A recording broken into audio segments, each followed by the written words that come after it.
बहुत पहले भारत के पूर्वोत्तर क्षेत्र में एक गांव था मिस्मा।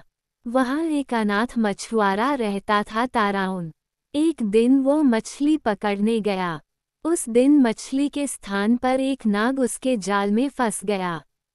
दरअसल वह नाग नागलोक का राजा था। अपने पिता को जाल में फंसा देखकर नाग कन्या घबरा गई। उसने सुंदर स्त्री का रूप धारण कर लिया।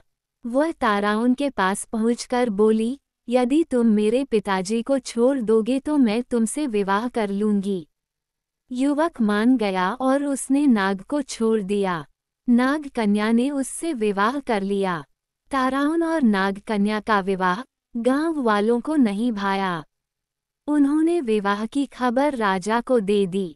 राजा ने ताराउन को बुलाकर कहा, तुमने हमारी परंपराओं को तोड़ा है, तुम्हें दंड मिलेगा। कल सुबह तुम्हारे और मेरे मुर्गे में लड़ाई होगी, जो हारेगा उसे गांव छोड़कर जाना होगा। युवक डर गया। उसने घर आकर सारी बातें पत्नी को बताई। नाग कन्या बोली, इसमें इतना डरने की क्या बात है? मैं अभी नागलोक से एक बलवान मुर्गा ले आती हूँ। ये कहकर वह नागलोक चली गई। कुछ देर बाद वह मुर्गा लेकर आ गई। दूसरे दिन राजा और युवक के मुर्गे आपस में भिड़ गए। नागलोक का मुर्गा अधिक बलवान था, इसलिए राजा का मुर्गा हार गया। परंतु राजा बोला, इससे फैसला नहीं हो पाया है। अतः कल सुबह जो टोकरी नदी को उल्टी दिशा में बहा देगा वही विजयी होगा। ताराउन के लिए लोहित नदी के बहाव को उल्टी दिशा में मोड़ना असंभव था। उसने यह बात नाग कन्या को बताई। उसने पति को ढांढस बंधाया, डरो नहीं, मेरे पिताजी तुम्हारी मदद करेंगे। वह अपने पिताजी के पास गई। नाग कन्या ने अपने पति की परेशानी बताई। पिता ने उसे सुंदर टोकरी दी। कहा, टोकरी को नदी में डालते ही धारा उल्टी दिशा में बहने लगेगी। नाग कन्या अपने घर पहुंची। उसने ताराउन को सारी बातें बता दी। ताराउन ने टोकरी नदी में डुबो दी। इस पर तुरंत नदी का बहाव उलटकर राजा के महल तक पहुंच गया। ताराउन खुशी से झूम उठा।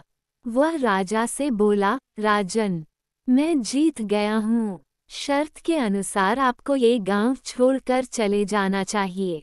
राजा कहाँ हार मानने वाला था। वह बोला, इस निर्णय को भी अंतिम नहीं माना जाएगा। अब हमें युद्ध करना चाहिए। इसी युद्ध से निर्णय होगा। ताराउन भागा भागा अपनी पत्नी के पास पहुंचा और सारी बातें बताईं। राजा के पास बड़ी फौज थी, परंतु ताराउन तो अकेला था। नाग कन्या उसकी परेशानी सुनकर फिर नागलोक में पहुंची। वहां से वह जादुई सोने का ढोल और उसे बजाने की छड़ी ले आई। सुबह राजा अपनी फौज के साथ लड़ाई के लिए आया। ताराउन पहले से ही तैयार था। राजा और फौज को देखकर नाग कन्या ढोल बजाने लगी। ढोल की धम धम सुनकर वृक्ष, जानवर, घास पत्ते आदि नाचने लगे। राजा और सैनिक भी झूमने लगे। इसलिए ताराउन ने आसानी से राजा को हरा दिया। अब ताराउन और उसकी पत्नी नागकन्या गांव के राजा रानी बन गए।